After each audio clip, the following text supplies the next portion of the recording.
If you've been trying to use perspective warp in Photoshop and it's missing, grayed out, or just not working, this video is for you. In the next few minutes, I'll show you exactly how to enable perspective warp, fix the most common reasons it gets disabled, and get back to editing smoothly. This is a super useful feature for correcting buildings, product shots, signs, and any image where you need to fix perspective distortion. So if this tutorial helps, make sure to hit the like button and subscribe for more Photoshop tips and shortcuts.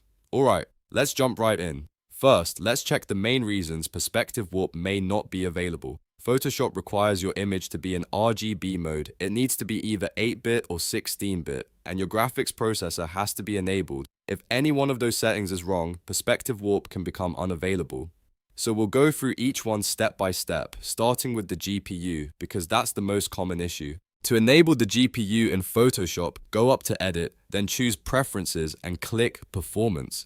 In the Performance settings, look for the option that says Use Graphics Processor. Make sure that box is checked, then click Advanced Settings. Under Drawing Mode, set it to Advanced. After that, click OK and then restart Photoshop so the changes fully take effect. Once Photoshop opens again, you've cleared one of the biggest reasons perspective warp may be disabled. Next, we need to make sure the image mode is correct. Go to the image menu at the top, then choose mode. Here, check what your file is currently set to. If it's in CMYK, grayscale, or 32-bit mode, perspective warp will not be available. You need to switch it to RGB color and also make sure it is set to 8 bits per channel. If you're already in 16-bit, that can also work, but 8-bit is the most compatible option for this tool. Once you change it, Photoshop may take a moment to update the file settings. Now let's look at the layer itself. If you're working on a locked background layer, Photoshop can block certain editing tools. In the Layers panel, find the background layer and double-click it. A small dialog box will appear. Just click OK to convert it into a regular editable layer.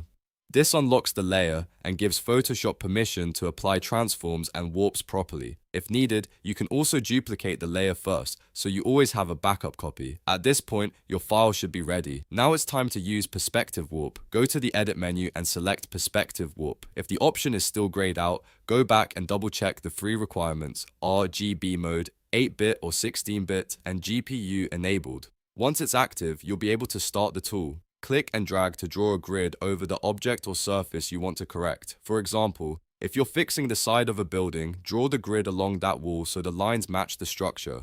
After that, click Warp in the top bar. This switches the tool into Warp Adjustment mode. Now you can drag the corners and edges of the grid to correct the perspective. The goal is to line up the shape so it looks more natural and straight from the viewer's point of view. Take your time here and make small adjustments instead of pulling too far at once. That usually gives you a cleaner result. Once everything looks right, press Enter on your keyboard to apply the change. Photoshop will commit the perspective warp adjustment, and your image should now look corrected and much more balanced. If the effect doesn't look right, you can always undo and try again with a tighter grid or better alignment. So to recap, if perspective warp is not available in Photoshop, the fix usually comes down to three things: enable the graphics processor in performance settings, convert the image to RGB and 8-bit or 16-bit, and unlock the layer if it's still locked. After that, go back to Edit, open Perspective Warp, and start adjusting your grid. If this video helped you get Perspective Warp working, please give it a like, subscribe for more Photoshop tutorials, and turn on notifications so you don't miss the next quick fix. Thanks for watching, and I'll see you in the next one.